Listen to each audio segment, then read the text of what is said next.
Hello everyone, welcome back to another speed painting, and today I'm making another study from Mark Tennant. So I've done a study of his one of his artwork before, the time lapses here on my YouTube channel, and so here I'm doing another piece that I really like because I was trying out Rebel 5 again using this art software that has very painterly brushes. And here you can see how I'm sketching. You can see the original reference here on the screen.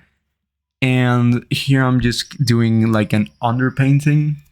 This isn't probably the way he does it, but I just felt like doing another painting will add some appeal to the entire thing. So I was kind of struggling with this one, but I feel like the result was okay. It's decent in the end. So I'm not going to complain too much about it. However, yeah, I was having trouble, especially with the proportions a little bit, but I ended up liquefying it. I had to go to Photoshop to do the liquefying because you don't really have a liquefying tool here in Rebel 5.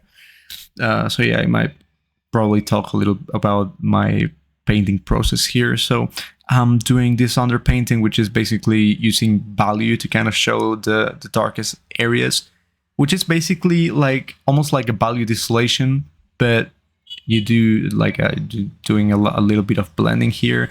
But yeah, I'm basically separating the shadow areas and light areas. I'm gonna be honest, I'm not really used to using these brushes. I'm more used to using my round brush, my default round brush. And this is when I found how difficult it is to use like this type of random fancy brushes. Because with the round brush, you can actually, like, the difference between the round brush and this brush specifically is that the round brush has opacity, like it has opacity properties, whilst this brush has blending properties, which is different. So you don't really have opacity with this brush. You have pen pressure, but you don't have opacity. So if you want to kind of blend the colors with each other, you have to blend them, manually. But you can't really use opacity. So yeah, here I think the underpainting is basically done. So I'm gonna keep adding color in a moment, but I'm finishing, adding the shadows and the background and everything.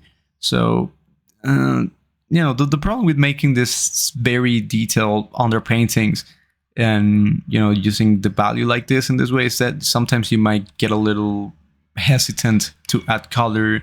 It can be a little scary because you don't want to mess up the entire structure of the underpainting.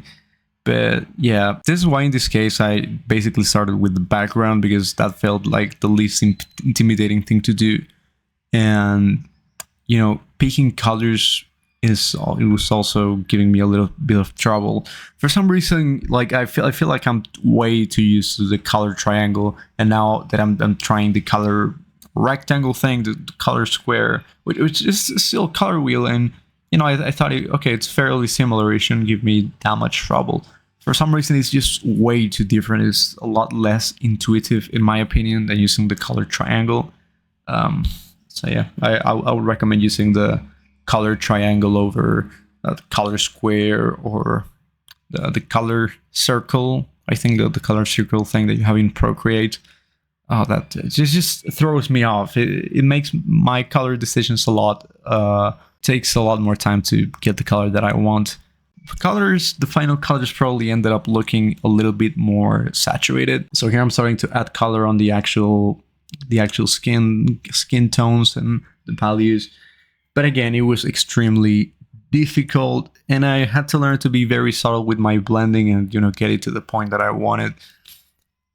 So yeah, here I'm just adding a little bit more saturation. And even though Mark Tennant is I should talk a little bit more about the artist itself that I'm making the study. So this is I have had a lot of influence by his art, because he has a very impressionistic style, and I always wanted to find brushes that kind of resembled his brush strokes as well. And this software is probably the closest to that I have found yet. You probably have some other softwares like Krita or Photoshop that you can make your own brushes like that. I also tried one in iPad that is called Artset, that is very similar to Rebel.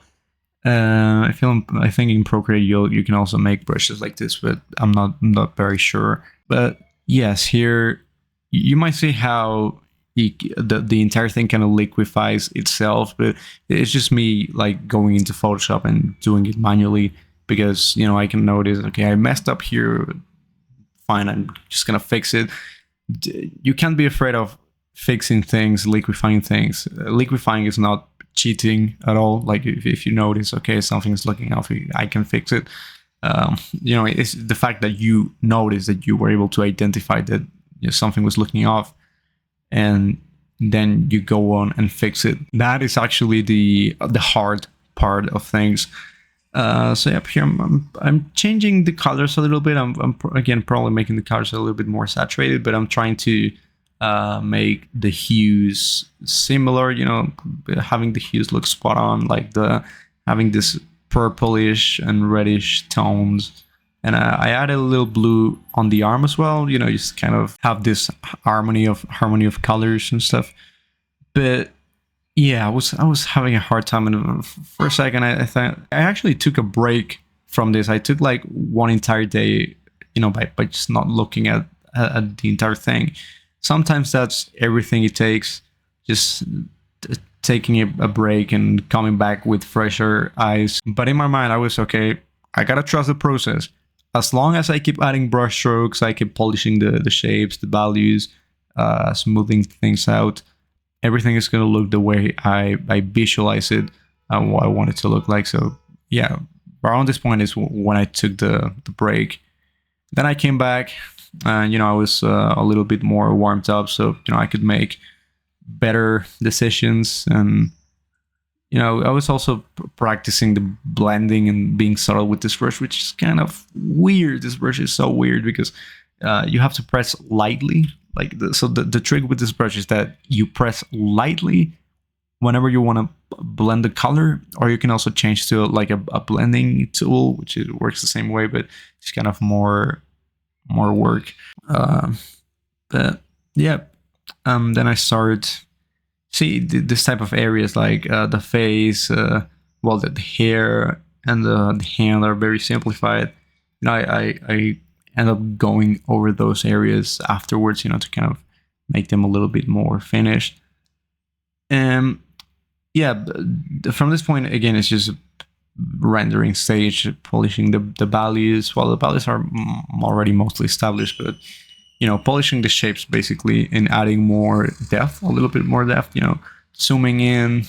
You're going to see me zooming in a little bit and adding more highlights, more tiny highlights here and there. That's like the little details that end up adding more depth and more realism to the entire thing. But yeah, the premise with this type of art style, this impressionistic type of art style that is kind of abstract in some way, is that you kind of forget about detail and that you only focus on replicating the most fundamental aspects of the photo, which I really like a lot. I feel like that really gets you in a good mindset, even if your goal is not to to paint realism. Like if your goal is not to paint impressionism, you can still benefit from having this mindset because you can still add the detail later. All right, you already have that foundation, that solid structure that will allow you to make the entire thing look a lot more convincing. Because Mark Tennant, if you look at his art, his artwork is very simplified. He simplifies his brushstrokes a lot, but it's not because he's not good or anything. He can easily do like hyperrealism, but he just calls the painting in the right moment. It just, okay, I'm gonna finish it earlier before it starts getting too detail dense, too chaotic. And I really enjoy this mindset. That's why I like studying him so much. And yeah, looking back, I when I was a beginner, I tried doing studies of his work as well, but it just was terrible because I didn't know the most important things to focus whenever doing this type of art, which is mostly values and shapes, but yeah, mostly values. When you completely neglect value, when you overlook that aspect of the painting, the entire thing is gonna fall off. So you have to have that bit solid structure first, and then you can play around with the rest of the things, even shapes and color. But it's better that, if you're still starting out, that you only focus on value and do grayscale studies. Yeah, they should have really done that before, trying color and everything. But yeah, I have developed a lot of, I've gotten a lot of mileage now that I made a lot of mistakes. So that's another option. You can fuck up a lot, and that's going to give you a lot of extra knowledge and direction of where to go. So far, yeah, I think we're halfway done. Yeah, it's almost finished, but I really like the way it's turning out. The face doesn't have a lot of detail. I also picked this one because I wasn't feeling confident with me making a lot of detail and in tiny areas like the face. So I purposefully chose a reference like this. But yeah, here, this area is like the hair. I'm still trying to add little highlights and blending in the right places. Trying to balance that. And I really like the lower area, like the hand. I really like the way it came out and the colors on that area specifically. Hopefully I end up liquefying the hand a little bit more. It's kind of looking a little bit weird. But yeah, I like the colors and like the lower back and the highlights and everything. It's very harmonic, and I really like the reddishness on the hand and the arm.